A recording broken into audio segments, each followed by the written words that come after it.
Good evening, everyone. Thank you so much for waiting so patiently. We promised you guys food, so hopefully you got a little food. And now we're going to get the show on the road. As a matter of housekeeping, if you could please put all your cell phones on silent. If you do not know how to do that, there's a nice college student who will happily assist you. That is their thing. They're all about the phones. Smartphones, not so smartphones, and all the ones in between. Good evening, everyone. My name is Nikki Mohan. I'm an anchor reporter at WPLG Local 10, and I'm happy to be here as your MC this evening for the 16th Annual Eric Williams Memorial Lecture. And what a program we have planned. We're going to get rolling right away, and I'm going to introduce Dr. John Stack. He is the Executive Director of the School of International and Public Affairs. Dr. Stack?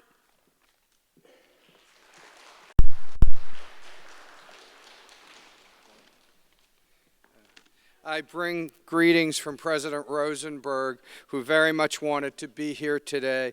Unfortunately, it's homecoming, and he has 1,001 events to attend to. But he asked me to tell you and to tell everyone here how much he believes in what AADS has been able to accomplish, and his regards to Erica Williams Cornell for this magnificent series that raises the profile of FIU through a comparative, transnational, and interdisciplinary curriculum, research agendas, and active outreach programs. AADS is one of the leading programs in the United States for the study of the Africana experience. A wide array of academic programs, including an MA degree in African and African diaspora studies, combined with PhDs in international relations, history, and global and sociocultural studies, frames its intellectual contours that are broad and deep. The goal of AADS is to be internationally renowned, nationally competitive, and locally meaningful. And this lecture series, in fact, qualifies for all three goals. Let me say a couple of words about its director, Dr. Jean Reher, who I am introducing. Dr. Reher is internationally renowned scholar who is the author of 3 books and the editor, co-editor of an additional 3. He studies the interactions of race and gender in the Americas and in the diaspora, doing so with insight and grace.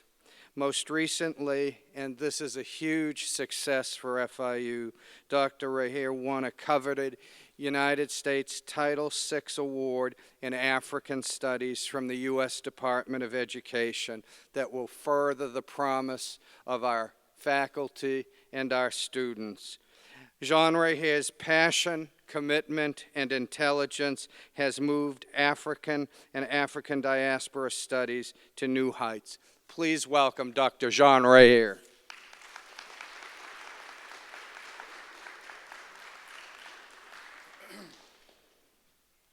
Good evening, everyone. So it's my pleasure to welcome you all to this 16th Eric Williams Memorial Lecture. It is my 7th such lecture as director of FIU's African and African Diaspora Studies program, or AADS.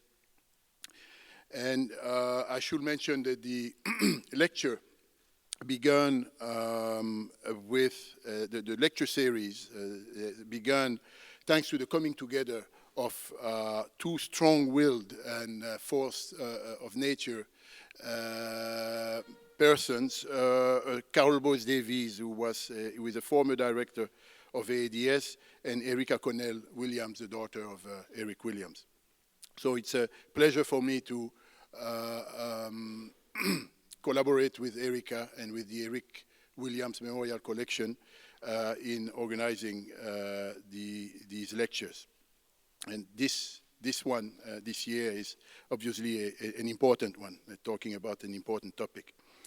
So, as an academic unit, AADS research and teaching reach includes continental Africa and all the locations around the globe where communities of the African diaspora took shape. This obviously includes the Caribbean and Latin America. The continued dedication of our program for the organization of the lecture series is an expression of the interest of our faculty and students for teaching and research on the Caribbean.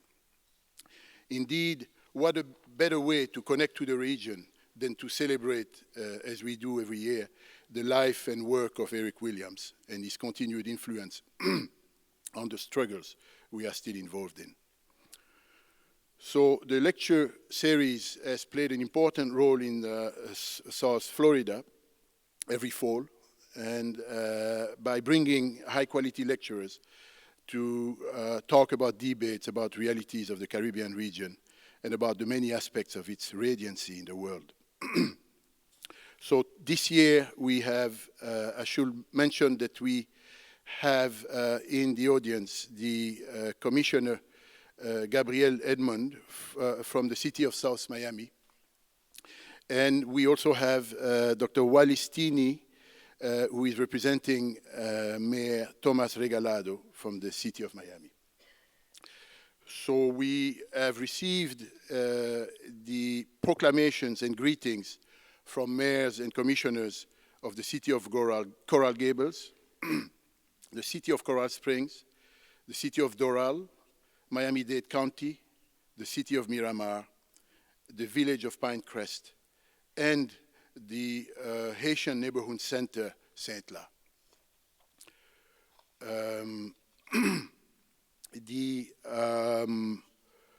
The lecture is being made available on demand to the 4 campuses of the University of the West Indies, and it is also being aired in full on Trinidad and Tobago's Heritage Radio. At this point, I'm going to keep it short, and since we're beginning a bit late, I'll invite you all to check out what the wonderful faculty of AADS, core and affiliate faculty, and graduate students are doing, and what they are offering, the courses they're offering, the events that and initiatives that the African Diaspora Studies program are projecting and offering as well by visiting our website, africana.fiu.edu.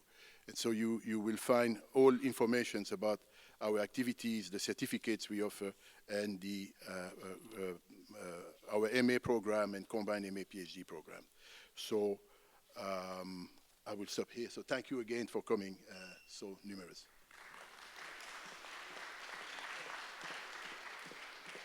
Thank you, Dr. Rahir, and once again, congratulations on that prestigious award.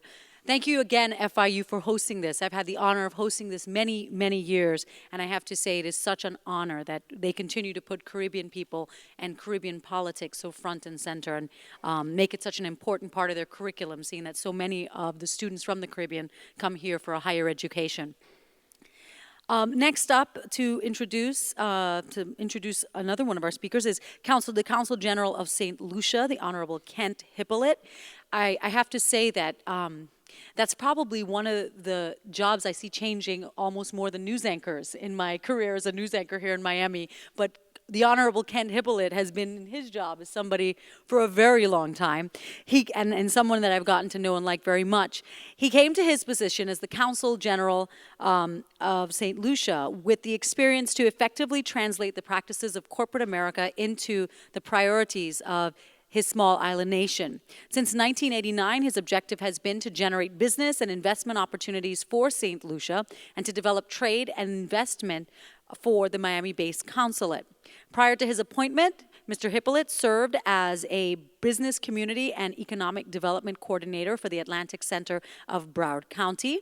And he has held executive positions for 20 years with companies like AT&T and Lucent Technologies. He's also worked in the area of organizational effectiveness, managing change in an intensely competitive marketplace. But even before Mr. Hippolyte left St. Lucia to attend university, it has always been his intention to give back to his island home. Hippolyte holds a Bachelor of Arts in Mathematics from Drew University in New Jersey and an MS in Operations Research from the University of Waterloo in Canada. I give you the Honorable Kent Hippolyte.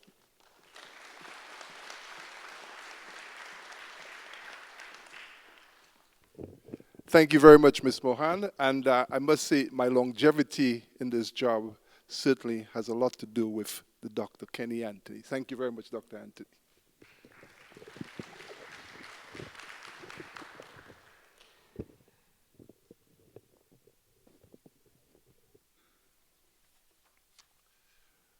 Protocols have already been established in the audience, so I'd just like to recognize Dr. Stark, Dr. Rainier, and Dr. Henson.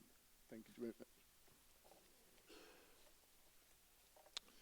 Ladies and gentlemen, good evening and a happy Friday to all. As the Consul General for St. Lucia and as the chairperson of the CARICOM Consular Corps, it is an honor to extend the warmest of South Florida welcomes to the Honorable Dr. Kenny Anthony, Prime Minister of St. Lucia.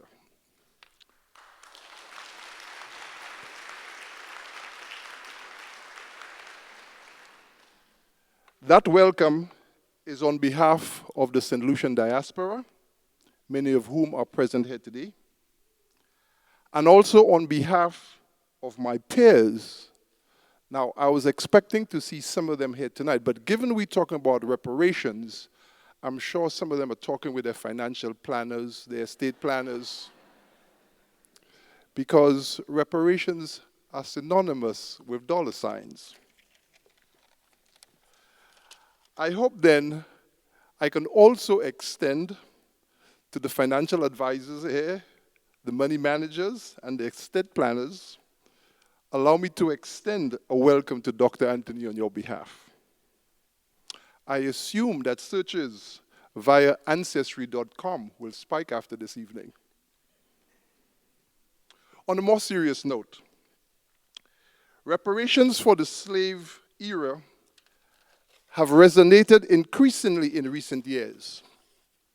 For example, this past June, the Dr. Eric Williams panel discussion entitled British Reparations for Caribbean Slavery, Why, When, and How, was held at the University College in London. It allowed the attendees an opportunity to understand the legal, economic, and historical basis for the claim. However, the foundation of the discussion on reparations was developed by the eminent Dr. Eric Williams. In his book, Capitalism and Slavery, published in 1944, Dr. Williams advanced the idea that slavery helped finance the Industrial Revolution in England. Plantation owners, shipbuilders, and merchants connected with the slave trade accumulated vast fortunes that established banks and heavy industry in Europe. Dr. Williams was years ahead of his time. But he would agree that the baton is now in the extremely capable hands of the Prime Minister of St. Lucia, Dr. Kenny Anthony.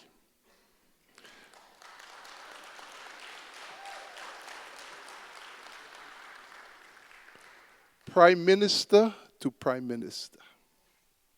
Dr. Anthony, we look forward to a most informative and intellectually satisfying speech. Thank you so very much for being here.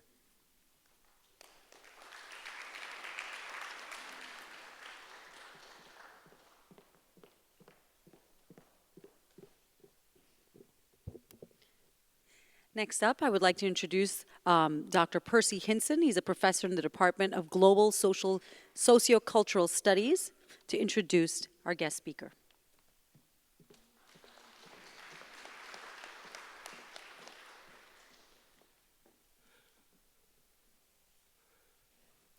Thank you.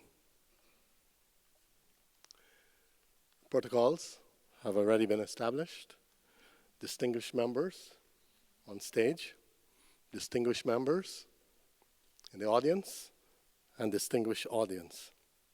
Well, I'm going to try to speak about the Right Honorable Prime Minister Dr. Kenny Davis Anthony, in ways that have not been presented in what has been circulated in our publicity, because there's a lot more to Dr. Anthony than that. In 1968, the Right Honorable Prime Minister, Dr. Kenny Davis Anthony, began his public service as a primary school teacher, like many of us in the Caribbean who have gone on to other things that are not necessarily better. He was at the time earning his teaching credentials from St. Lucia's Teachers College. He went on to teach secondary school, both before and after earning a BSc in government from the University of the West Indies, an institution that I consider one of the best in the world. He subsequently earned bachelor's and master's of law degrees from the University of the West Indies and a PhD in law from the University of Birmingham in England.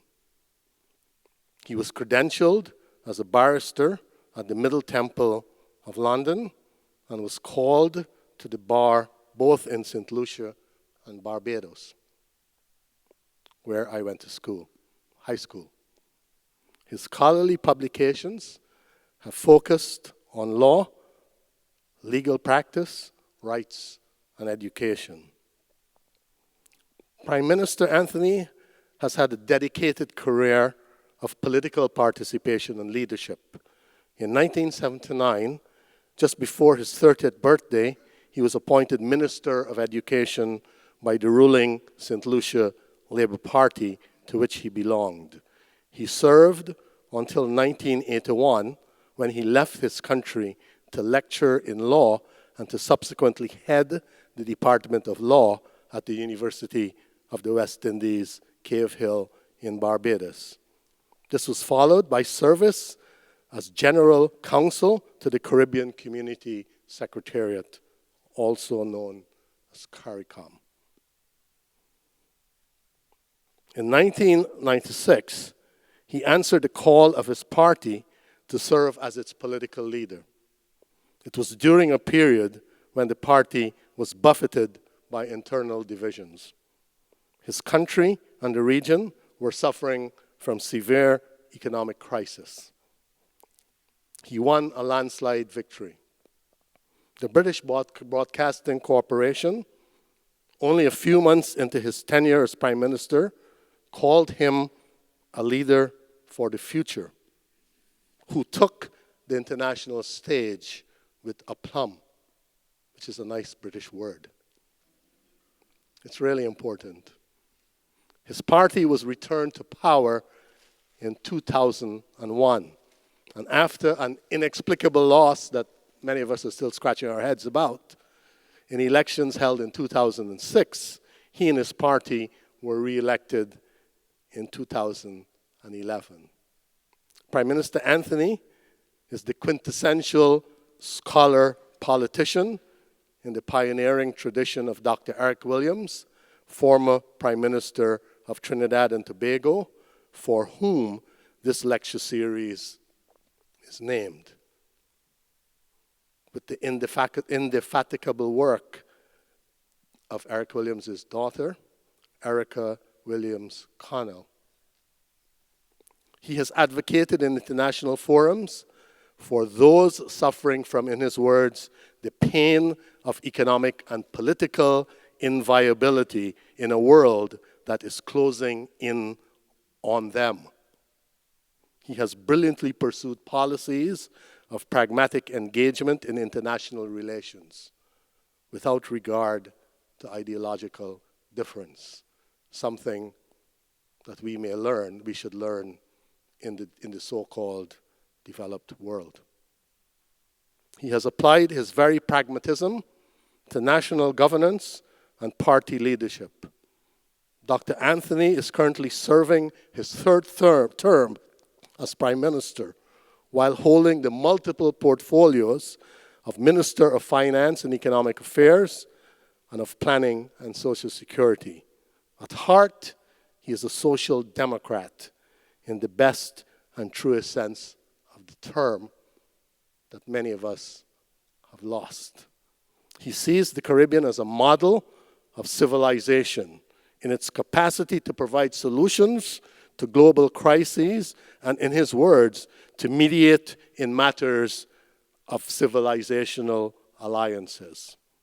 In 1997, soon after he was first elected, this is what he said: "I have always described myself as a child of the Caribbean," which many of us do. And therefore, it is expected that I make some sort of contribution, an understatement in phenomenal terms. He has done so brilliantly, not only for his country, not only for his region, the Caribbean region, to which I proudly belong, but also to the entire world. On behalf of a grateful audience, I'm speaking from you to the Prime Minister. I invite the Right Honorable Prime Minister of St. Lucia, Dr. Kenny Davis Anthony, to deliver the 16th Annual Eric Williams Memorial Lecture that he has titled Reparations and 21st Century Developments. The silence is broken, and we speak to the world. Prime Minister, thank you.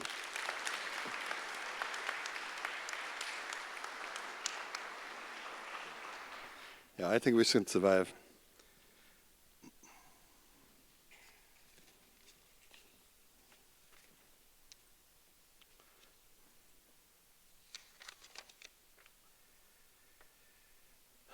Mrs. Erica Williams Connell, Dr.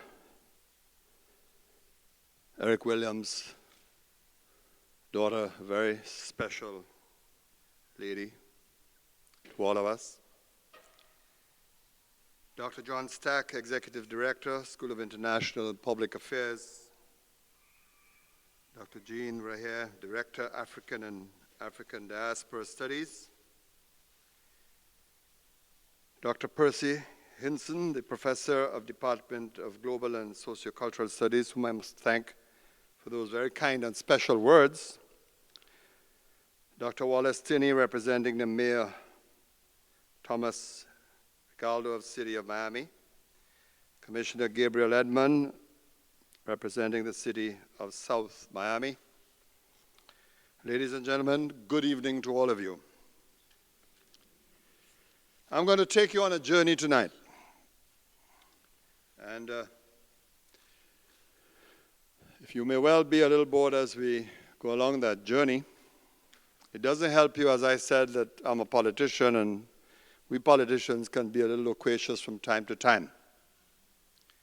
But I want to thank you for your presence here tonight. And I want to thank Erica in particular for honoring me with the opportunity to speak to the memory of the Venerable Dr. Eric Williams. I'm honored tonight to have the opportunity to speak on the theme of reparatory justice for the people of African descent in the Caribbean, the wider Americas, and beyond. It is arguably the most intense discourse within the global Black community at the present time, and for good and compelling reasons. Its importance, however, resonates far beyond the boundaries of these communities and is currently generating considerable anxiety within all the major international centers of the Western world. This honor, I wish to add, serves to connect my personal academic training as a lawyer with my current status and role as a Caribbean Prime Minister. In both these roles, I have had to participate in the historical and contemporary debate that have given rise to the Caribbean reparatory justice movement. The historical evidence speaks to Europe's imperial strategy that resulted in genocidal consequences in respect of our native populations. It also speaks to the human tragedy associated with the global chattel enslavement of over 20 million Africans and the continuing legacies of harm and suffering being experienced today by their descendants. The Caribbean case is but a subset of the wider global experience, though the evidence also shows that it might have been the largest single destination and market, marginally ahead of Brazil in respect of the transatlantic slave trade. In comprehending this history and present-day realities, my training and education at the University of the West Indies was fundamentally shaped and determined by the intellectual and political leadership and legacy of the legendary Dr. Eric Williams, who we honor tonight in this memorial lecture. It was the doctor, as he was called, in his role as Pro-Chancellor of the University of the West Indies, who mandated that all students of the university, irrespective of their faculty, should pass the Level 1 course, The History of the Caribbean, in order to satisfy the rules and regulations in respect of graduation. In my journey from student to Prime Minister, I was keenly aware of his lasting impact upon my academic and political development. Speaking for my generation, he aroused our intellectual curiosity, fired our passion, and ignited our imagination.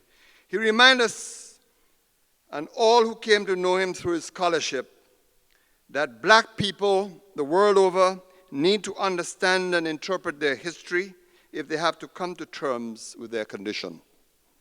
Tonight, I express that gratitude on my own behalf, as well as that of all my colleague prime ministers who have made this identical journey. I'm here tonight then on account of the prior struggles of generations against slavery and colonialism and the ongoing opposition to the legacies of racism and marginalization of Afro-descendants. As a people, we are all still navigating our way through the jet stream of crimes against humanity, as slave trading, genocide, and slavery have been defined by the United Nations. In this regard, the evidence shows that the Caribbean reparatory justice movement is as old as slavery itself.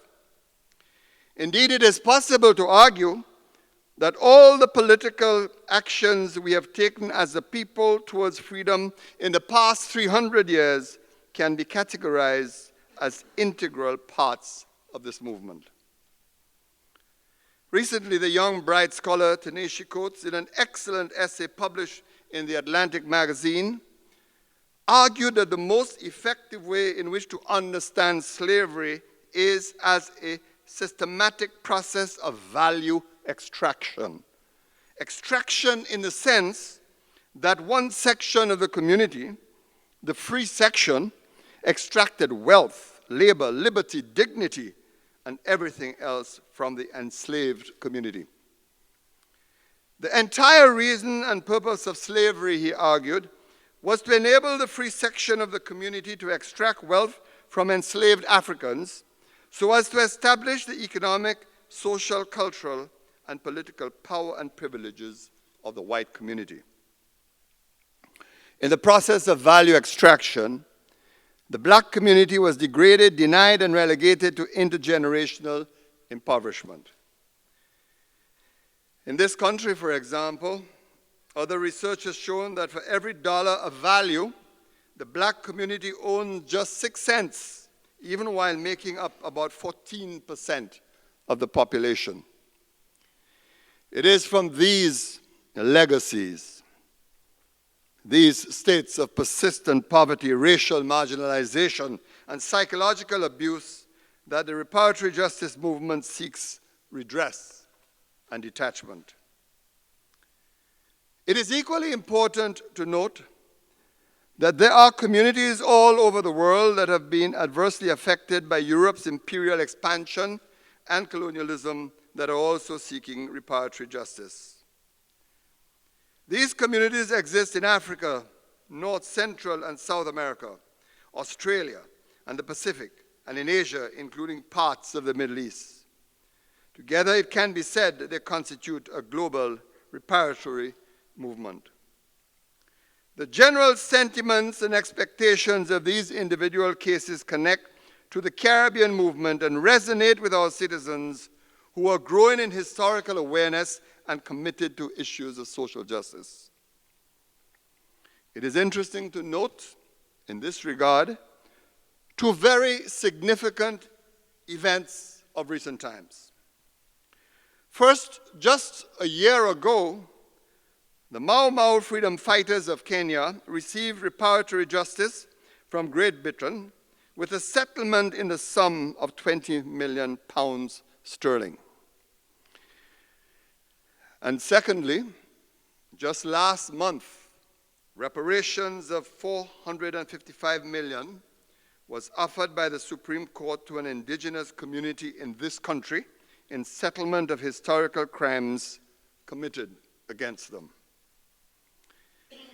These awards suggest that the world has begun to understand and accept the idea of compensation, howsoever defined and expressed, for historical wrongs and injustices, even when generations separate the former oppressors from the descendants of the oppressed.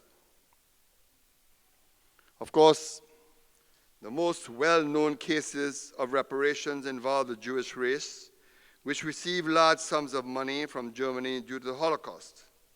Jews from Eastern and Western Europe benefited. In fact, these reparations were critical and indispensable in the formation and development of the State of Israel. As the point has been made before, reparations are not received by the weak. They are demanded by the strong. Reparations should not be seen as merely aid or grant assistance.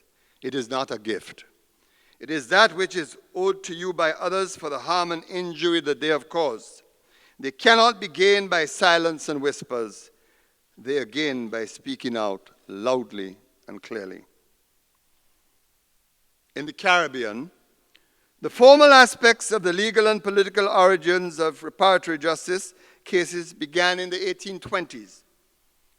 The people of Haiti won a war of national liberation, declared a free nation in 1804, abolished slavery and slave trading, and declared them crimes in their Independence Constitution of 1805.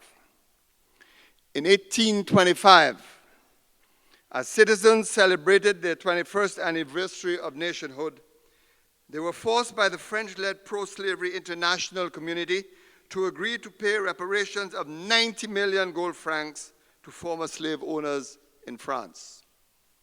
This was the Caribbean's first engagement with slavery reparations.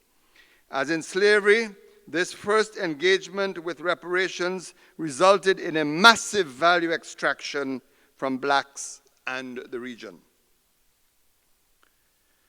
One should first appreciate how important slave labor was to Britain and its colonies. During the 18th century, a staggering 6 million Africans were enslaved and brought to the Americas, and well over 40% of those were through British ships. By 1790, nearly 1 in 5 inhabitants of the United States was of African descent, a proportion much higher than today.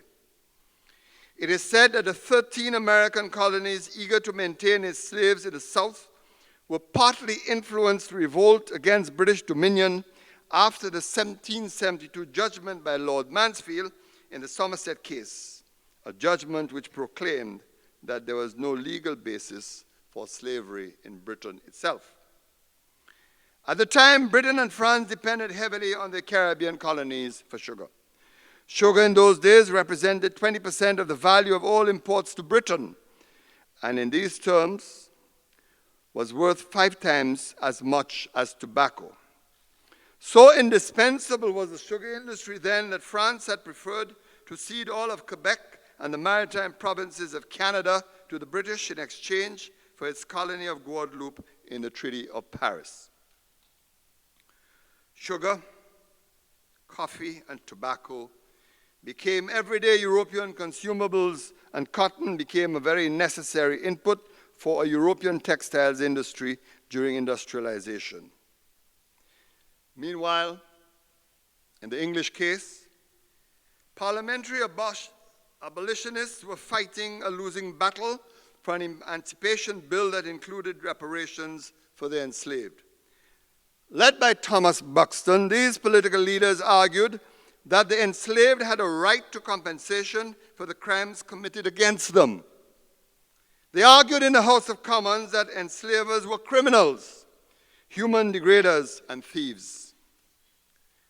Parliament rejected this argument, and in an astonishing abuse of political power, offered £20 million of reparations instead to the slave owners in the Caribbean.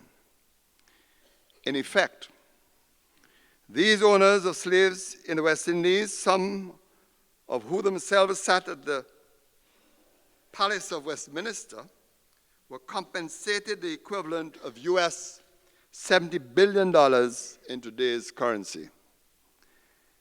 At that time, this payout represented about 40% of the national expenditure of the United Kingdom. Against this background, the enslaved of the Caribbean, as well as free blacks and the free colored community, were developing their own campaign for compensation. They were not satisfied with emancipation that offered them no financial justice. This dissatisfaction became the basis of another 100 years of revolt and rebellion against colonialism that typified the Caribbean reality. Rebellions of workers for social justice and economic fairness tore apart every Caribbean society. Freedom without compensation was rejected as an unsustainable model. Revolts in St. Vincent in 1841, Jamaica in 1865, Barbados in 1876, to name a few, were about landlessness and poverty, anti-black racism and police brutality, and of course, the ongoing process of political disenfranchisement. This is a synopsis of the historical background to the development of the Caribbean reparatory justice movement. At the same time, similar developments were taking place in Africa, Australia, and India. The massacre of peasants in India by British imperial troops in 1857, and the mass killings at Moran Bay in Jamaica of former enslaved blacks in 1865, for example, bear striking similarities in terms of origins and attitudes, methods, and mentalities. In 1934, on the centenary of emancipation in British colonies, the great St. Lucian Caribbean Nobel laureate in economics, Sir Arthur Lewis, then a young scholar concerned with the endemic poverty of the region, rose in support of the great Jamaican Caribbean Pan-Africanist Marcus Garvey and wrote a definitive statement on the subject. Lewis was commissioned by the London-based Fabian Society, a social justice organization with the labor movement, to examine the condition of the former enslaved community in the Caribbean and to report on their future prospects. Lewis was a Caribbean-centered intellectual steeped in West Indian history. Using his expert training as a development economist, Lewis stated in his now famous little but powerful book, Labor in the West Indies, that there was a matter yet to be confronted, discussed, and brought to maturity. This matter, he wrote, was the 200 years of unpaid slave labor extracted from Africans in the Caribbean by the British. This extraction, he noted, was a pillar of Britain's economic success, its imperial military might, and global political supremacy. He suggested that the issue of compensation for slavery should be acknowledged In this regard, he sent a powerful political message that the injustice would one day be the subject of national and international policy. Caribbean workers and the black community in general rose up shortly thereafter against this very legacy. Between 1934 and 1938, workers were out in rebellions across the region calling for redress and reparations. The injustices of non-compensated emancipation had reached maturity on the centenary of the Emancipation Act, and public indignation was violently communicated to Britain. In typical fashion, the British imperial state responded by sending out a commission of inquiry. This was led by Lord Moyne. It submitted its report in 1945, calling for conservative reforms that would alleviate the hardships and poverty of the masses. But while bombs were being dropped worldwide in the terrible Second World War, one with the greatest short and long-term intellectual impact was dropped in London that resonated all over the Caribbean and the colonized world. It was the publication in 1944 of Dr. Eric Williams' book, Capitalism and Slavery. Its immediate impact shifted the conversation from the expectations of the Moyne Report and British reform to the matter of British debt to the region and black people in general. Williams, in a nutshell, argued that Britain's industrial revolution of the 18th and 19th centuries was made possible by the effective extraction of slave-produced wealth within the regional and global economic and financial system under its control. Furthermore, he argued, when Britain had extracted enough wealth from the enslaved and the Caribbean trade and productive system, it freed the blacks, continued their social and racial subjugation, and abandoned and ignored them for 100 years. The black rebellions of the 1930s, then, were the chickens coming home to roost. In other words, Britain owed its oppressed blacks and the Caribbean people in general reparatory justice. But like colonized people everywhere, Caribbean blacks were not in a position to litigate their case. They were within the empire. They were a subject people without rights of self-representation. They were not yet an independent people. They were yet to receive justice. As in India and Africa, they were under the rule of the imperial gun, under which such circumstances a reparatory justice program was not a feasible proposition. In fact, it was a political impossibility. Only formal independence from Britain could create the context for a meaningful reparatory justice program. Despite the colonial condition, however, there were those within the black community who were calling for reparations. I refer especially to the brothers and sisters of the Rastafari. They were in the vanguard of the movement from the outset. The Rastafari never recognized the right of Britain to rule them. They never accepted that they were subjects of an imperial monarch. They stood their ground, and during the 1940s and 1950s, spoke and wrote about the enslavement of their ancestors and the wounding and raping of Africa. They demanded reparatory justice. Their message was global. They spoke to all Africans and all colonized people.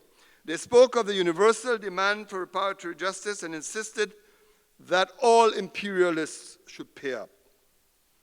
His Royal Highness Haile Selassie spoke at the United Nations and declared what was long the creed and message of his followers, in language I am sure that is familiar to many of you here tonight. Quote, that until the rule of one nation by another nation is ended, there shall be war. War in the east, war in the west, war in the north, and war in the south. You must appreciate the historical context of this Ethiopian head of state. he had, decades before, urged a change of practice in what was the continued scramble for Africa, being led by the European powers. Italy had once before tried to conquer Ethiopia as part of their conquest in the Horn of Africa.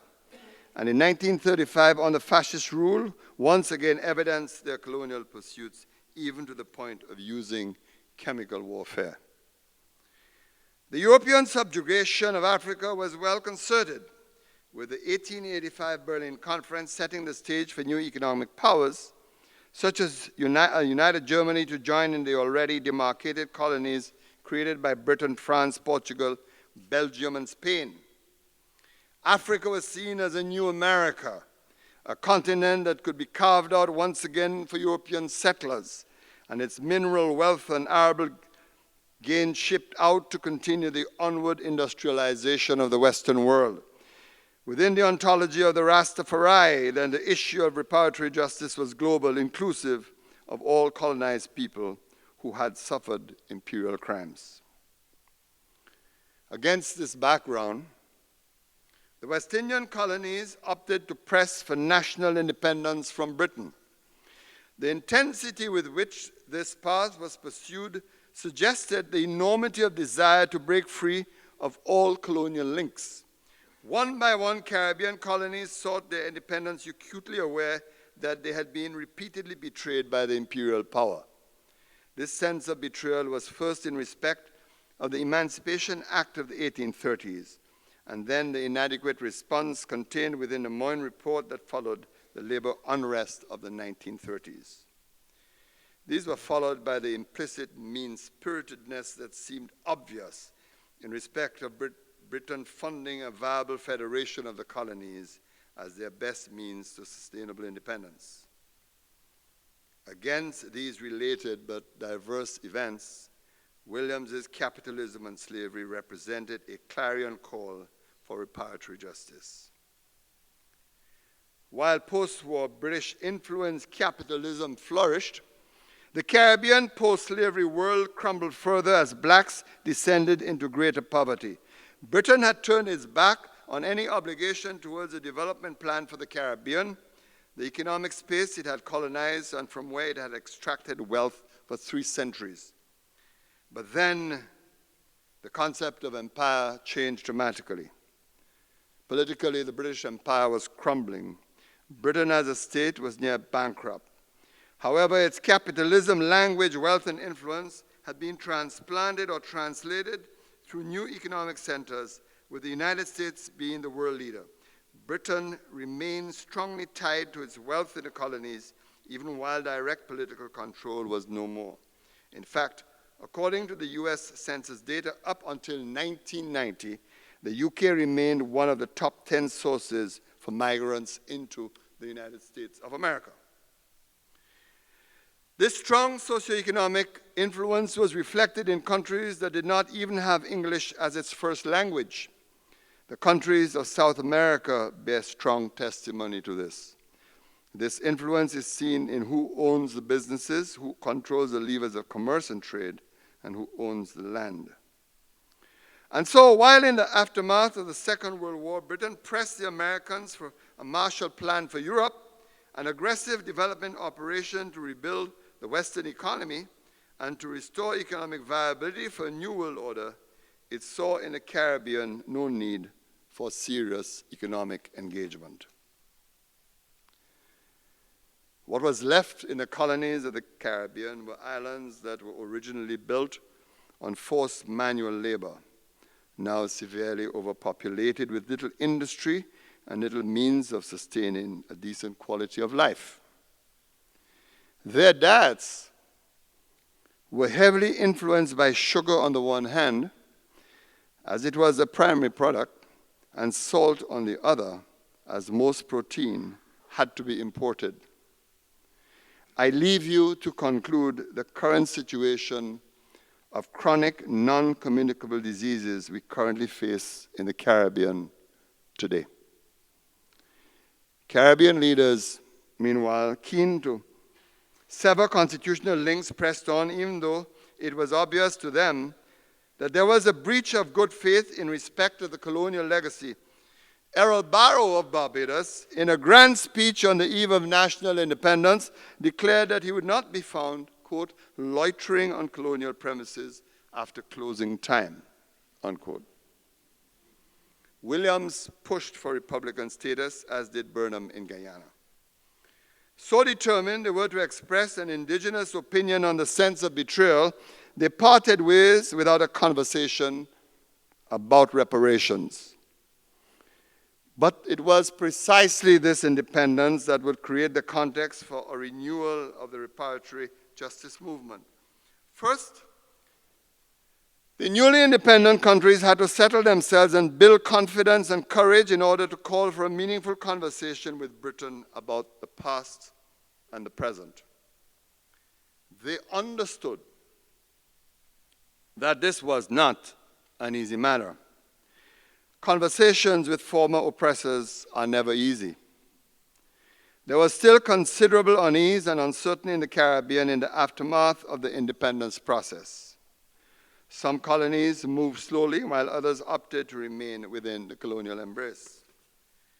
For some, it was a matter of seeking the right time, given the inadequacy of resources with which to build a nation and to move forward confidently. But all political leaders knew instinctively that Britain owed the region and people a settlement within the context of the history so scientifically presented by Williams in his book, Capitalism and Slavery. As they watched the rebuilding of war-torn Europe, they pondered upon the significance of Caribbean neglect. It was not difficult to conclude that Europeans across the North Atlantic were looking after their kith and kin, and that within the context of their white supremacy, history, and culture, the Caribbean was considered a subordinate space. It was only a matter of time, however, before the second generation of post-colonial leaders, more engaged with civil society groups and organizations, would find common cause in respect of the movement for reparatory justice. A more historically informed public, deeper social and political connections with other global movements, stronger bonds with African political processes, and the search for indigenous economic and social development models all contributed to the resurgence of intensity around reparatory justice. By the time of the UN Conference on Race held in South Africa in 2001, the Caribbean was more organized to come to the table with coherent determination. In the build-up to the conference, there were several preparatory meetings in which civil society and governments met to devise positions of consensus. These meetings served as an incubator for the new ideas necessary for political mobilization on a regional and global scale. The consensus reached at Durban among the Caribbean delegates in respect of the call for reparations was already hammered out across the region in consultation with the Latin American community. From Cuba to Antigua, Barbados to Belize, and from Colombia to Chile, there was an agreement that the post-slavery world should discuss and push for reparatory justice. Only the exercise of raw political power from former slave-owning nations could prevent formal conversation within the organs of the United Nations. The effect of such an exercise of power drove the conversation into informal communities where they gained further strength and determination.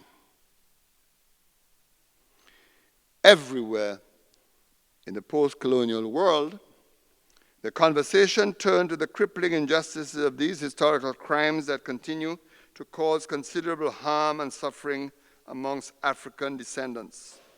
The Caribbean world was left, as Professor Hilary Beckles has said, in an underdeveloped mess with no real chance of breaking free and rising on the basis of its own internal investments. The crisis, he noted, exists on all fronts: the social, cultural, political, intellectual, as well as the economic. Governments, Beckles concluded, soon discovered that the enormity of the colonial baggage required more than an aid response from Britain, but calls for a structured program of development cooperation rooted in the imperative of reparatory justice. In this regard, he called for a return to source. For 3 decades, Caribbean development economists spoke about the cause of Caribbean poverty and dependency and had identified structural reasons for the inadequacy of development achievements. It is undoubtedly true that the post-colonial Caribbean inherited from Britain infrastructures and superstructures inadequate for sustainable development. We all know the circumstances of the 1960s: massive illiteracy, poor public health, primitive transport and communications, and disgraceful rural deprivation in terms of housing, water supply, electricity, and basic sanitation. The struggle to uproot this scenario and modernize town and country has, in my view, been heroic. Some analysts have said that there has been a monumental failure. But the truth is that governments have overextended themselves in order to clean up the colonial mess and bring development to the people of the region. Across the post-colonial, post-slavery world, the experiences have been the same. The legacies of slavery and colonialism have served as brakes upon development efforts and subversive of projects and projections. Indigenous efforts at development have been made less effective as a result of these legacies, resulting in social tension, low productivity, and political indifference in some instances. Rising crime speaks to a sense of despair, as well as the inadequacy of systems to deliver upon public expectations. One obvious result has been the implosion of efforts. This circumstance has triggered an inward search for explanations that focuses upon the inability of political leadership and corporate managers to drag the region out of poverty. While the political leadership since independence must take its fair share of any such criticism, it remains unfair to place the full burdens of less than satisfactory results upon its doorstep. The paucity of productive factors inherited by each government in transition, when placed alongside the chronic nature of social and economic circumstances, clearly illustrates that sustainable development was going to be an enormous task, especially given global economic volatility and imperial indifference. Conversations in metropoles about failed states in the Caribbean and elsewhere conceal the fact that developed countries were less than helpful, in fact, sometimes hostile to indigenous efforts at economic and social development. The defeat of the region's sugar and banana industries by global conglomerates in collusion with leading industrial nations is an obvious example of this reality. In all instances, the social and economic consequence has been a near institutionalization of black poverty and further marginalization of the region. Against this background, the CARICOM nations have called for the formalization of efforts in having reparatory justice conversations at the highest level. In establishing a regional commission on reparation, Caribbean is calling for a fuller understanding of the development drag upon the region resulting from the legacies of slavery, genocide, and colonization. Furthermore, it is calling for an engagement with former colonial powers in respect of the social and cultural legacies that have haunted and halted the normal development of black individuals, families, and communities. While we may have underestimated the deep impact of this legacy upon the consciousness of our people, the literary and intellectual work that details this damage cannot be set aside, but fully embraced in a professional fashion in search for solutions. The 10-point plan submitted by the CARICOM Reparations Commission sets out the case in a clear and precise manner. It has been endorsed by the heads of governments of CARICOM states. It calls for, 1, formal apology for these crimes, rather than statements of regret that have been offered thus far. 2, a funded repatriation program for those who wish to return to Africa. Many African nations such as Ghana, Gambia, Ethiopia, and Senegal have agreed to be welcoming nations. 3, an indigenous peoples development program. 4, a funded public health initiative designed to hold especially the pandemic of hypertension and type 2 diabetes in the black communities of the Caribbean. An illiteracy eradication program. 70% of blacks were left illiterate by Britain in the 1960s. Just think about it, 70%. And therefore, the enormous expenditure required to provide education in the Caribbean. Building of cultural institutions such as museums. 7, a funded Pan-African knowledge network to facilitate knowledge access to educational materials about Africa, especially for schools and the youth. Technology transfers. The slave trade was a major transfer of technology, science, and the arts from Africa to the West. This must now be reciprocated in order to build black nations that have arisen from the slave trade. Psychological programs for identity and esteem building. Debt cancellation.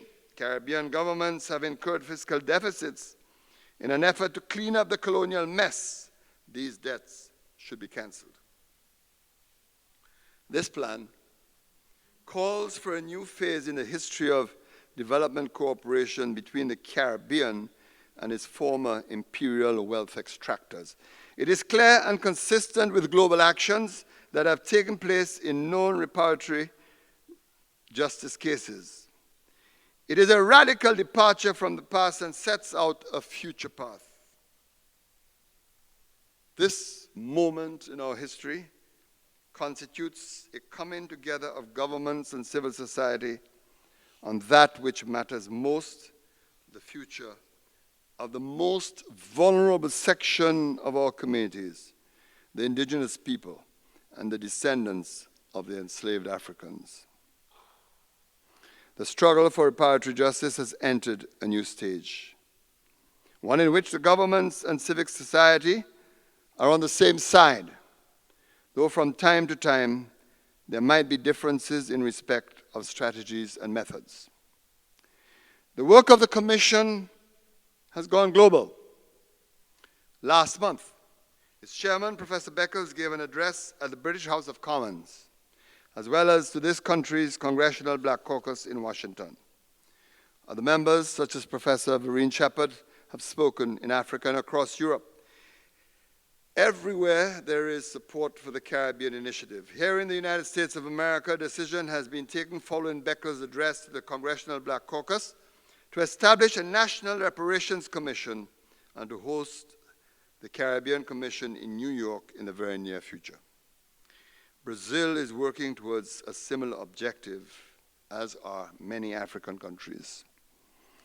Together, these efforts represent the growing infrastructure of a global movement that will shape and determine the relations between nations during this century. It's an item whose time has come. Nations will no longer be intimidated by fear of reprisal, but will do their very best to push forward in a manner suited to the time. CARICOM has consistently said that it's a subject best discussed within the halls of intergovernmental diplomacy and consistent with the political culture of multilateralism that shapes contemporary politics. Reparatory justice is a process that seeks to repair and heal both the victim and the victimizer. Both sides must strive for closure that is mutually empowering and respectful. This has been the position also of the CARICOM Commission. In this regard, the movement for reparatory justice is poised to take the high moral and political ground. And furthermore, it seeks a lasting and sustainable reconciliation of the world while uplifting those who have been the victims of the worst human rights abuses in modern history. I believe that the good Dr. Williams would have endorsed all of what I have said tonight. Since he left us, we have seen an end to apartheid in South Africa and a country that then embraced reconciliation. We have seen an African American become the President of the United States of America twice. Yet when we look about the world and see continuation of injustice and prejudice towards people because of the color of their skin, we know that the struggle is still very real, and it dictates the continuation of our best efforts in this 21st century. There can be no psychological peace if there is no reconciliation with the history that made and shaped us. Within this context, we cannot remain silent. I believe that this contribution to the sustaining of the legacy of Eric Williams as a great scholar, Caribbean leader, humanist, and visionary sits well with the manner in which he has contributed in his own way towards global reparatory justice. I thank you for being such a wonderful audience. Thank you very much.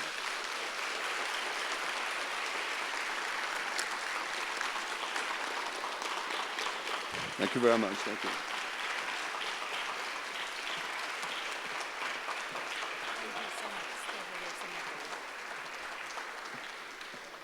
Thank you so much, Dr. Anthony. And I'm glad you all stood up to stretch, because this is your portion of the participation. So shake it off. I know it's cold in here, and we're going to have Q&A. But first, I'd like to invite Dr. Jean Rahir to make a special presentation to Dr. Anthony. So, on behalf of the AADS core and affiliate faculty and of our wonderful graduate students, I would like to give to Prime Minister Anthony a plaque, and that plaque reads as follows. Florida International University African and African Diaspora Studies presented to Honorable Dr. Kenny Davis Anthony the Distinguished Africana Award for service as a tireless public servant, especially in your role as former and currently serving Prime Minister of St. Lucia, given at the 16th Eric Williams Memorial Lecture on October the 17th, 2014. Thank you very much. Thank you. Let's take a photo. Oh.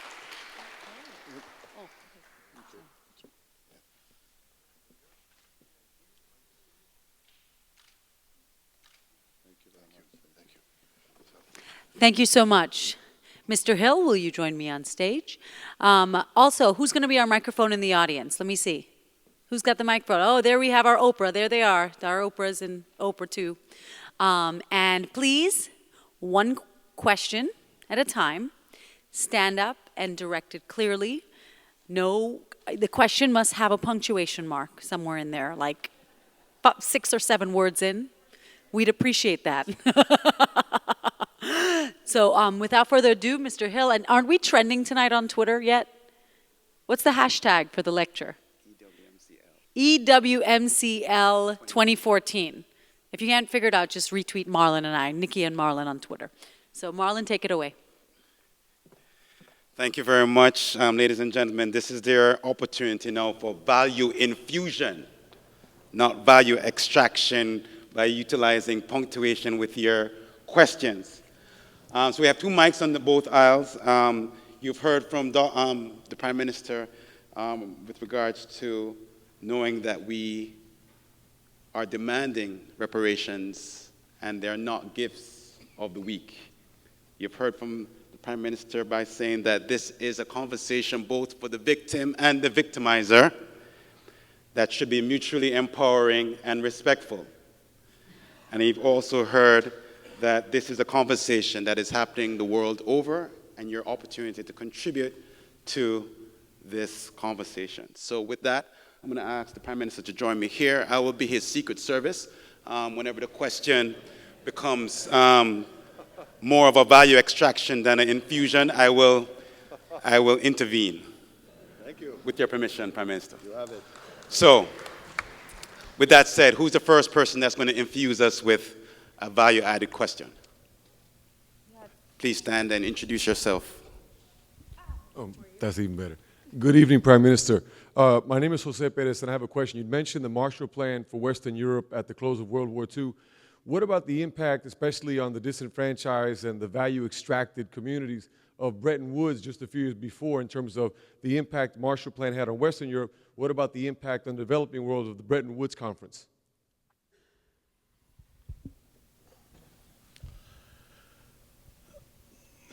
The impact, of course, is one that has been studied from time to time.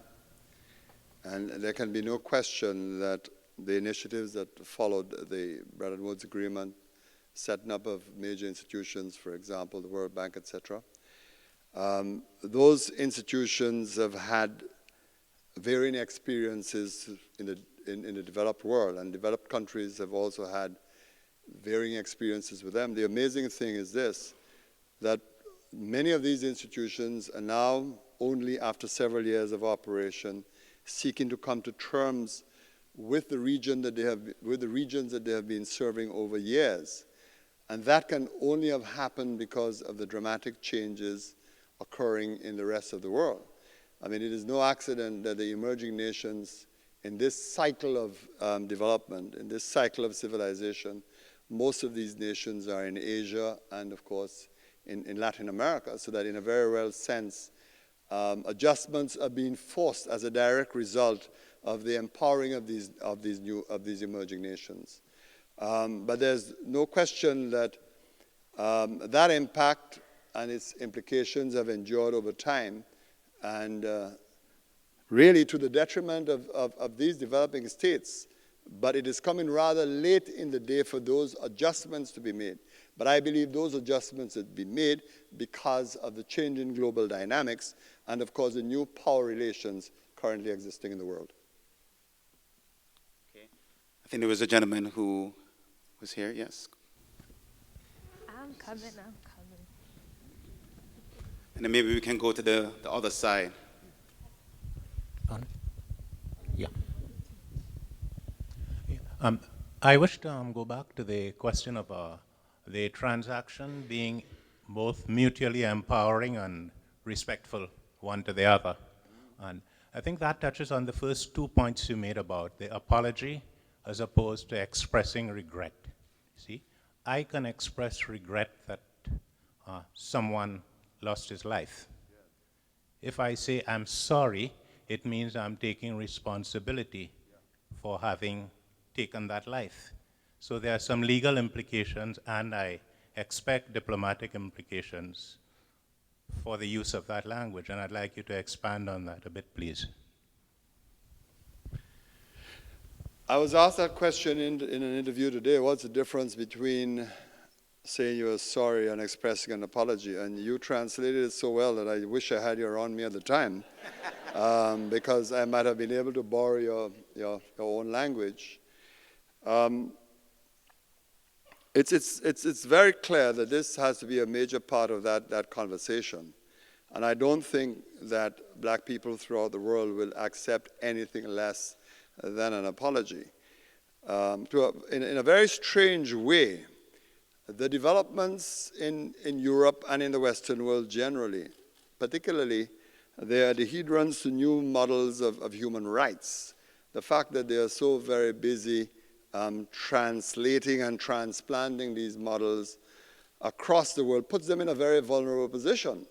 Because you can't, on the one hand, be arguing and saying that, look, we are now championing these new human rights, but on the other, you are saying that, look, we're going to deny those historical human rights. There's a continuum to the development of human rights that can't really be ignored from one generation to the next. So, I mean, we have to be very clear about it. But I think what the Caribbean is saying is that this has to be a very civil and respectful conversation. And both the victim and the victimizer needs that conversation. Whether we like it or not, as black people, when we stand to engage other white people in conversation, the reality is that we remember that these persons were our former slave masters, not them personally, but the generations, their ancestors going way back. And I think that that really interferes in a very real way with the discourse, with psychological peace between the respective parties, so to put it. So there's an issue to be resolved because we constantly face it on a daily basis. So I think it is going to be a challenge to be able to move people from simply saying, I regret that this has happened, to saying that I'm sorry, but I'll tell you this, those who are prepared to take the first step to say, I regret this, I think they are on a journey. They have taken the first step because this is not the language that we once knew. The language that we knew in the process was justification. Let's forget about that it ever happened. Let's ignore it. It doesn't matter. You are now independent, you are free, you are responsible for yourself. Ignoring the entire legacy during the post-colonial period of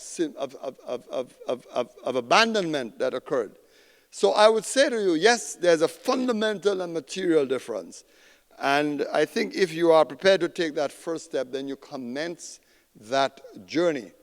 I also believe that there are groups, even within these nations, who understand this language and who are prepared to take the extra step to deal with it. What a lot of these nations are concerned about is the possibility that this conversation will inflame passions, will create a new cycle of anger. But we are saying, no, this doesn't have to happen at all, because there is now an emerging political maturity in these countries. The world has changed dramatically, and we think that it can be resolved through existing norms. It's going to be a long journey, but I think we can get there, and we will get there, because you're beginning to see the incipient steps in that direction.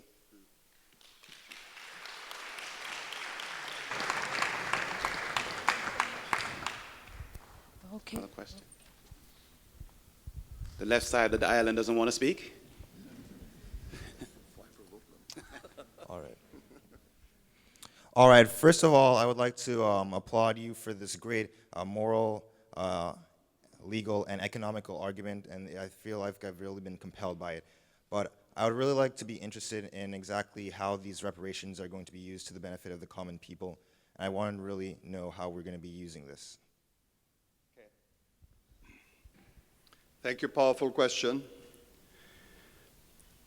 From my presentation tonight, I sought to argue that as a people, as a civilization, we have suffered immensely because of the legacy of slavery and, of course, the continued hegemony of imperial powers in the post-slavery period. I have made the argument that those leaders who inherited independent states inherited countries with extraordinary and formidable problems. In the Caribbean, we are very hard on ourselves. We have very short memories. And we forget very easily that we are very young societies, societies that are in formation, that independence has been a recent experience for us. So that, first of all, there is a shared cost of seeking to build these countries from the mess that was inherited by the leaders of those countries. But I want to try to encourage you not to think of reparations necessarily in financial terms or in monetary terms. Rather, I wanted you to see the psychological dimensions to it, in the sense that the burdens of guilt that the oppressors carry, the burdens of guilt that the descendants of the former colonizers carry, and the burdens of the injustices that we seek that we carry as well, that really what we are talking about is to try to heal those conditions that both of us suffer from, albeit in different ways. So that the movement for reparations is also a movement with psychological dimensions. But you know, we are embarrassed sometimes in the region to talk about slavery and the consequences of slavery. I don't think you can go anywhere in the Caribbean and find a museum anywhere that houses, let us say, for example, the tools and implements used in the period of slavery. You can't. Why? Because we don't want to be reminded.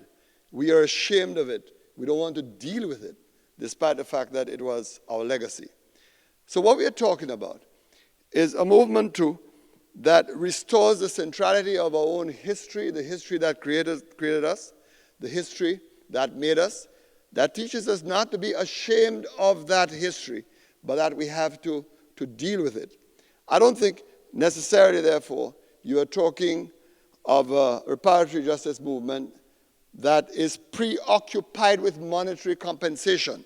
You are looking at results that provides redress. Yes, the ordinary people of the Caribbean will wonder, well, what is in this for us? Why bother with this? This happened several years ago. It does not matter. But the fact is, it does matter to them, even though they may not necessarily understand how it matters to them. It matters to them when they suffer racial injustice. It matters to them when they travel to another country. They are treated as a second-class citizen. All of these things matter. So I want to just say to you, it's not just an economic process that is underway. Rather, it is far more than that. It is a cultural process. It is a historical process. It is a process in search of psychological peace. Great question.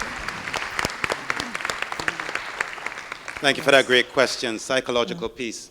Mr. Ragu. You sort of answered part of my question, but how can you have equitable justice and to implement some of the measures that you just spoke about without having the financial allocation to do such? So bottom line, it comes down to compensation.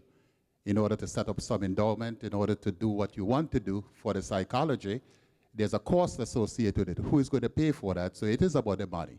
And in so doing, if we are looking at that, how are we going to look for equitable distribution of such? If I may, allow me just to remind you of the 10-point plan of the CARICOM heads of government, the kinds of things that they are suggesting that needs to be done. We spoke about the issue of apology. We spoke about repatriation. Those persons in the Caribbean who feel that they have to return to their ancestral homes, and you know, for example, the Rastafari is very keen on this issue. Then there's an issue of the development of the indigenous people who are also victims of colonization. You still have remnants of the indigenous people, and forgive me for using the word remnants because I'm only using the term relative to numbers essentially now, not the fact that they don't have fully formed societies. The Caribs in Dominique, for example, the Carafuna in Belize, and of course made also up of ex-slaves from St. Vincent. Then we are talking of this public health initiative. Now I teased you with that argument. I didn't develop that argument. But this is something that I think requires further research and we have to come to terms with. The Caribbean has a huge problem with non-communicable diseases. I'm going to shock you tonight. I come from a small country, 165,000 people, and research suggests that we have the highest per capita diabetes rate in the world. Unbelievable. Unbelievable. Why? We consume a lot of sugar, but we also consume a lot of salted meat, salted protein. That's what we were brought up to live on. So salt fish, salt pork, salted meat. Talk to anybody in the Caribbean and they will tell you that's the best possible thing out. But yet we are paying a price for it. And so the question really is, given the fact that our own ancestors in Africa, the areas of Africa where we came from, they do not suffer these NCDs as we do. In fact, it's almost absent in those societies. The real question is what occurred on that transatlantic voyage to the Caribbean, what occurred on those plantations, whether even that has left us that horrendous legacy to deal with in respect of public health. So we are preoccupied with that as well.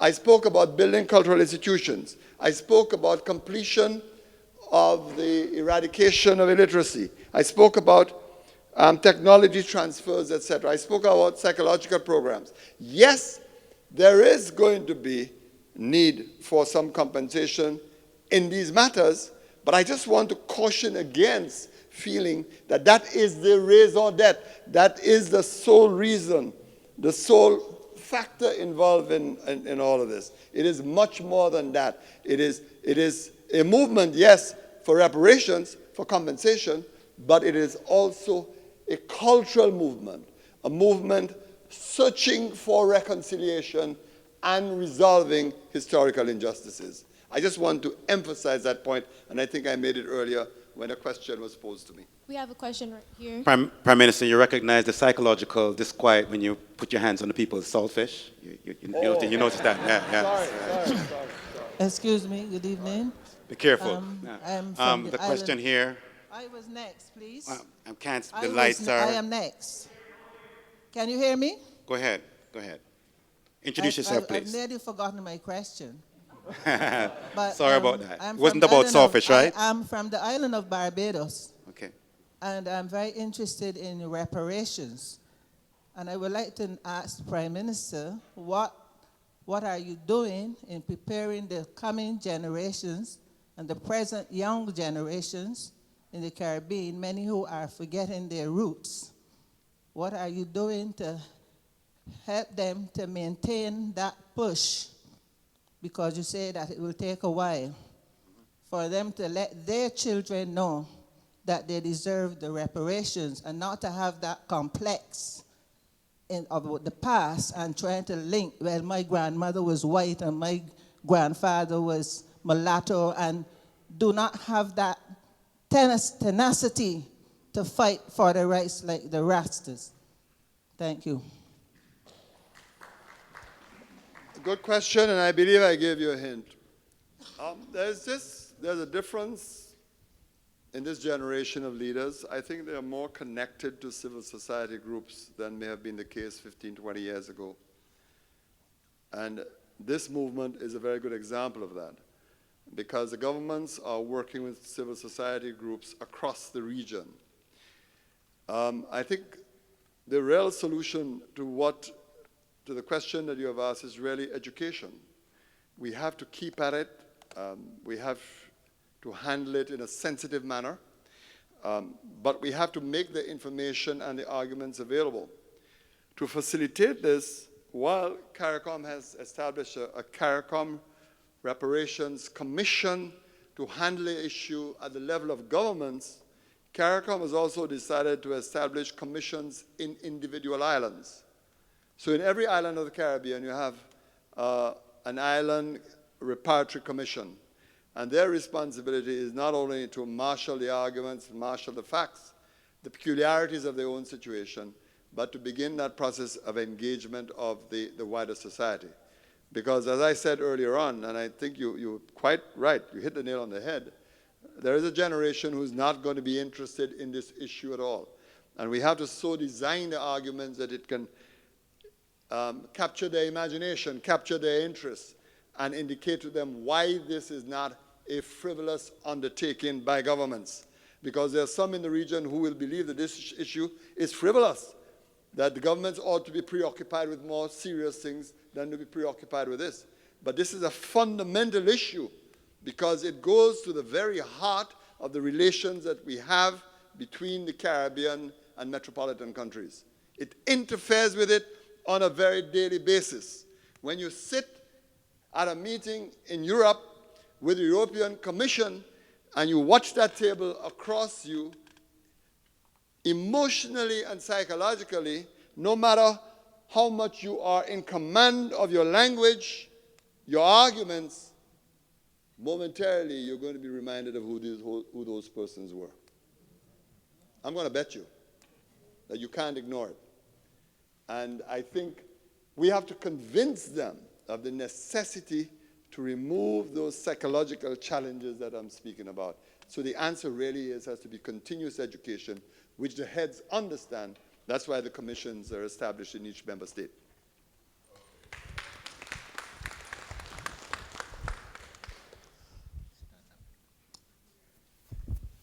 Go ahead, sir. Okay. And then we're going to come down in there Right. and then here. Okay. Go ahead. Prime Minister, the question of historical justice also rests on a number of legs. You know, it has to rest on also distributional justice, and it has to rest on participatory justice, which has to do with questions of governance. In other words, it may not necessarily work unless the structures of governance in the Caribbean and elsewhere in the global South are able to sort of accommodate those persons who are most dispossessed, most troubled by the material conditions, economic, social, political, and psychological of the historical justice. They have to participate, they have to have their say, they have to determine and they have to define the ways that whatever reparations are distributed. And I'm wondering about your own particular understandings of the need for fundamental changes in the structures and practices of governance in the Caribbean in order to guarantee those outcomes. I'm going to ask a question. I think when you were introducing me, you suggested that I was a social democrat. Am I right? Yeah. Having so described me, I want to tell you that I understand what you're saying very well. I follow the line of argument. And I have no doubt that Caribbean countries need to deepen democratic participation, need to embrace civil society, need to redesign structures of decision making. And while I don't think the record in that regard is necessarily impressive, I don't think so. Nevertheless, I think there is willingness or evidence of willingness to deal with some of those issues. But we also have to approach it with a realism. The Caribbean is going through the greatest crisis it has ever had since independence. I don't think sometimes we understand the gravity of the situation, the gravity of the challenges currently facing the region. Perhaps the tragedy of all of this is that we are now seeking to address an issue of such extraordinary importance at a moment of economic vulnerability and economic weakness.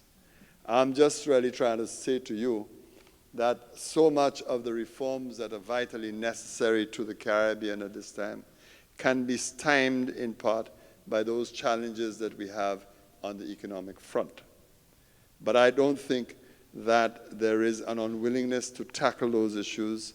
I believe a lot of countries in the region have begun to understand that their inherited constitutions, for example, have to be modified, that they need to begin to look at new models of governance, new approaches to dealing with some of those problems.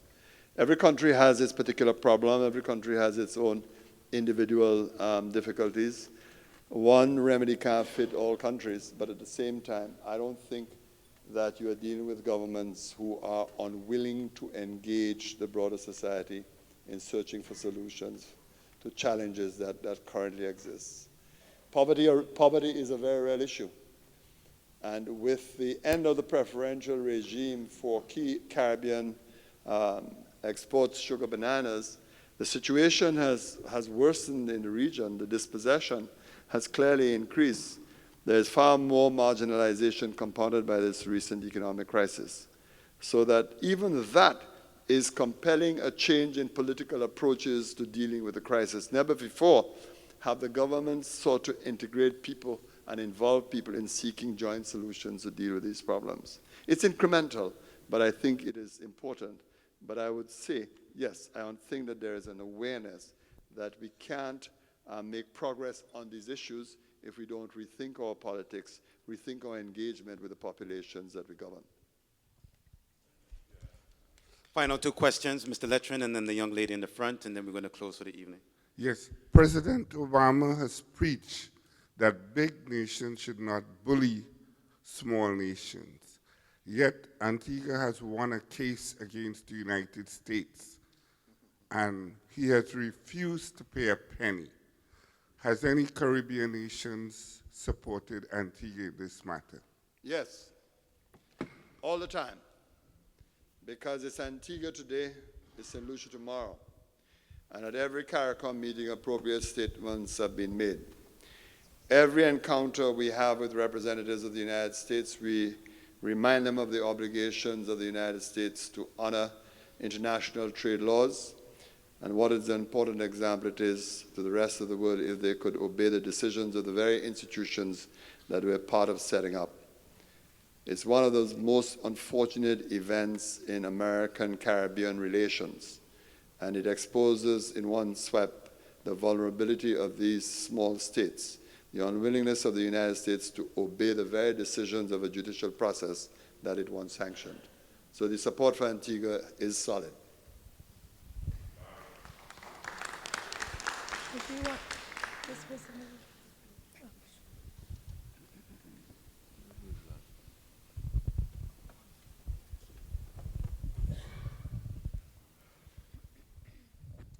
Yeah, I have a more controversial question. I hope it doesn't touch any raw nerves. But the slavery was such a powerful institution that it involved more than secular parties. The church has also played a very powerful role in subjugating our people and giving comfort and solace to the slave masters. I'm wondering, since most of us are so devoted to our religion, whether it's Catholicism, Anglicanism, Jewish, the Jews play a role too in selling the salt fish from Nova Scotia to the Caribbean. I want to make that point. I'm wondering, since this is so weighted towards morality and decency, why don't we lead the delegation in this age where we have a very liberal Pope to handle questions, and maybe the church can set an example for the secular world?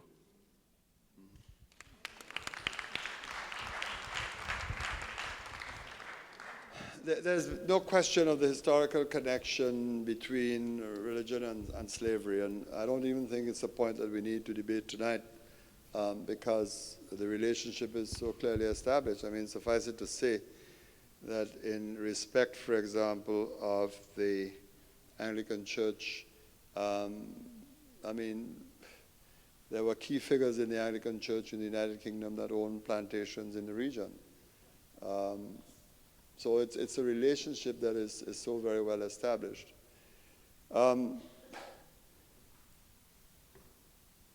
My general sense, however, is this, that of all the institutions who have had to respond to this issue, the church generally has been very responsive in the sense that I have been in several audiences involving key figures in the church, and they have gone past that point of saying sorry to actually extending apologies. So I don't think that there is any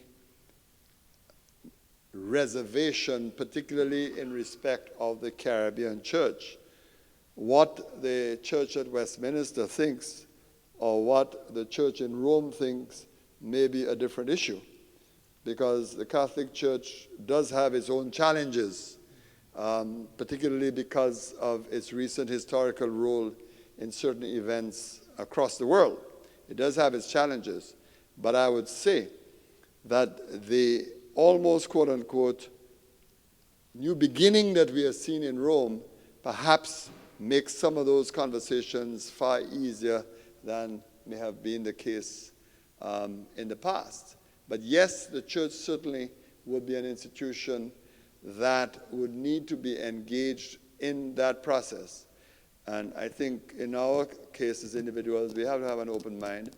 We have to understand, as the church itself has admitted, that they're human institutions, and they too will make mistakes, as they have made some major mistakes in recent times, for which they have asked their own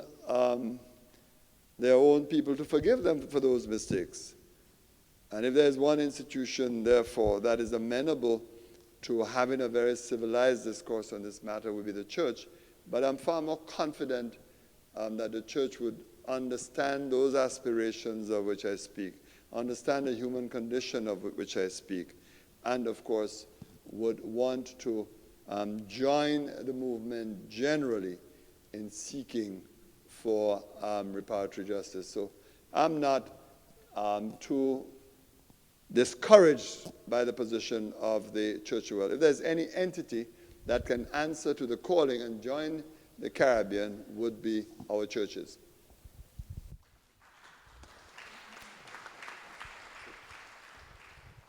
One more? Yeah. Yeah, sure. Okay, so my question is also a religious-based question, but it has a different focus. So it has to do with African-based religions. So how can descendants of formerly enslaved people identify with African histories and cultures on a spiritual level? And this comes from the idea that colonialism, as was stated before, used Christianity to further enslave Black people. So as part of reparations, how might St. Lucia and other Caribbean countries seek to bring Black people closer to the spiritual elements of African-based cultures? And how might this be part of the reparation movement? In every country in the Caribbean, there are retentions of African religious practices, howsoever expressed. Of course, in some countries, those retentions have been retained and developed as religions. I mean, the Spiritual Baptists of Trinidad and Tobago is an interesting mix of the fusion of African religious practice and, of course, Christian religious practice, so that you have infusions all the time. But the point I think we need to bear in mind is that Africa itself is undergoing an extraordinary transformation in religious practice and behavior. Something interesting is happening, and for some people strange. I mean, I don't know what the experience of the other islands have been, but in recent times, we have seen an extraordinary wave of African evangelists coming to our countries, and they are coming to spread versions of the Christian/Protestant religion. They have now become the new evangelizers. The other interesting dimension of this too is that the very Catholic Church has such a serious shortage of priests that they're now turning to Africa to supply the region with priests. Initially, a lot of them came from Asia, but those numbers are dwindling, and the emphasis now is on bringing African priests. So that I'm trying to say to you that it's almost a colonization reverse, in the sense that African clergy, African evangelists are now coming to our shores to persuade us about the very same Christian religion that was once transplanted to African countries. Now, I'm not trying to say that this is necessarily a bad thing. It is an interesting development. I see it from time to time on a continuous basis, given the frequency with which permissions have to be given to those who wish to come to St. Lucia to evangelize. So there is something that is happening, and I'm not suggesting that in those instances where you have had retentions of African religion, they're necessarily in danger. I'm not suggesting that at all. But I think as the Caribbean begins to reconcile itself with the African continent, that gradually you're going to begin to see that kind of cooperation, that kind of re-identification. And of course, it could be accompanied by some rejection on both sides as well, which we need to understand. But I'm not so sure that outside of, let us say, possibly Haiti, outside of Brazil, that you're really going to find within the Caribbean region defined religious groups that you can describe essentially as being African in inspiration and in practice. I think what you're going to find are rather assimilated groups that have retentions on both sides of the spectrum. That is to say, African retentions as well as Christian retentions. But what is happening now can have dramatic consequences.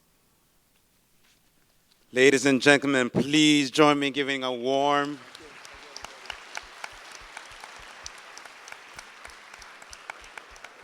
Yes, you can stand, yes.